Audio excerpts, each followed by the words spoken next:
If you want to know what your future is going to look like, don't look at your goals. Look at what you repeat because everybody has goals. We don't, or we want to get healthier. We want to build successful businesses. We want to be a better speaker, write a book, be a better spouse, parent, friend, or leader. Goals are usually the easy part. The hard part is what happens tomorrow and the day after that and the day after that. That's where our lives are actually built through repetition. At CrossFit Chateau, the gym my wife and I own in Woodinville, we have one goal that sounds a little ridiculous. We want to be the most welcoming gym in the world. Now, there's no official ranking for that. There's no trophy. There's no ESPN that's showing up with a clipboard to judge how quickly we say hello to somebody. Although if they do, I think we have a good shot.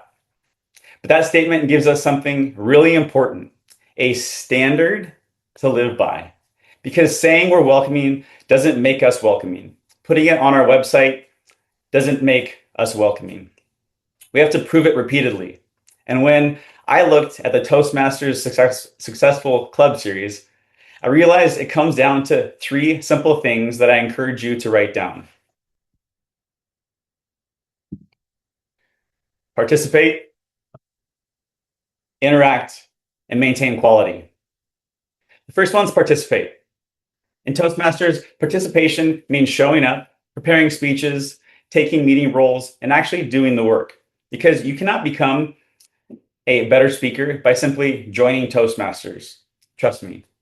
I would have loved that option. Pay the dues, magically become smooth and charismatic, never actually standing up and speak.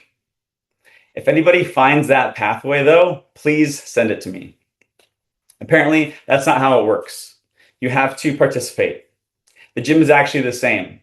People come into our gym all the time and say, I want to lose 20 pounds. I want to get stronger. I want to feel better. And I'm thinking, great, love the goal, but there's a problem. Your membership card doesn't do burpees for you. Buying the membership doesn't make you fit. Showing up does, and not once, repeatedly. One workout probably won't change your life, but hundreds of workouts can. One speech probably won't completely change your confidence, but repeatedly standing up in front of people, absolutely. And I learned this exact thing when I wrote my book, Evil Among Us. People see a finished book, they see the cover, they hold the finished product. Maybe they see it online and think, wow, he wrote a book. What they don't see is all the unglamorous days before that. Sitting down to write when I didn't feel like writing, rewriting things I thought were finished, reading the same paragraph for what felt like 15 times and thinking, I don't know what I'm doing. I don't know how to write.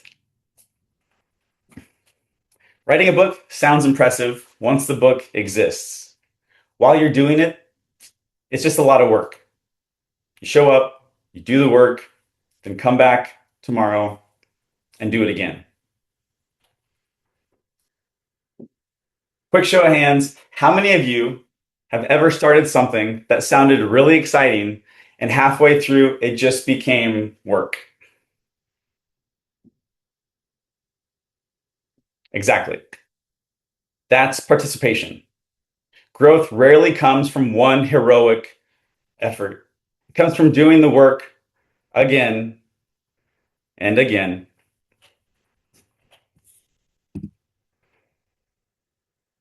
So participation was the first point. Interaction is the next. And this one might be the most important to me. At Chateau, our gym, we talk about one simple idea: see people. If someone walks through our doors for the first time and looks nervous, I don't want them standing there wondering, where do I put my stuff? What am I supposed to be doing? Why is that guy upside down in the corner? We want somebody to walk over, introduce themselves, learn their name, help them feel comfortable, make them feel like they belong before they've even done anything to earn belonging. And that does not happen because our website says we're welcoming. It happens because somebody chooses to be welcoming again and again and again. That's culture. Toastmasters is exactly the same. Think about what it feels like for a brand new guest here. You log into your first meeting, you're wondering, why is that blonde woman smiling at me? You don't really know who anybody is. Then suddenly, someone asks you to share your life story in about 10 seconds while being timed. Then you discover someone is literally counting your ums. Then someone says, table topics. And before you figure out what table topics even means, they call on you again. And you're thinking, what kind of cult did I just join?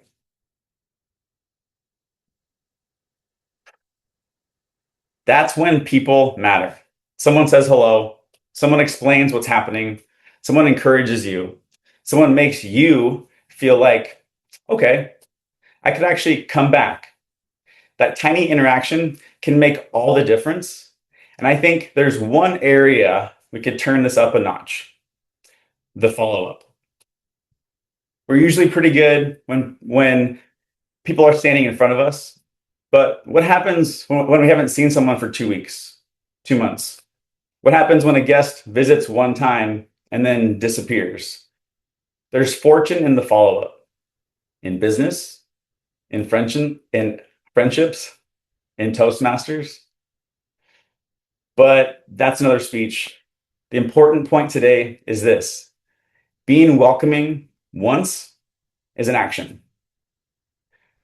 Being welcoming repeatedly becomes an identity.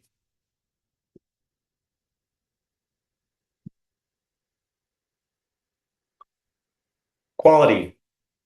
This is one of the probably least exciting ones because quality usually comes down to all the little things: preparing, starting on time, doing your role well, giving thoughtful evaluations, following through.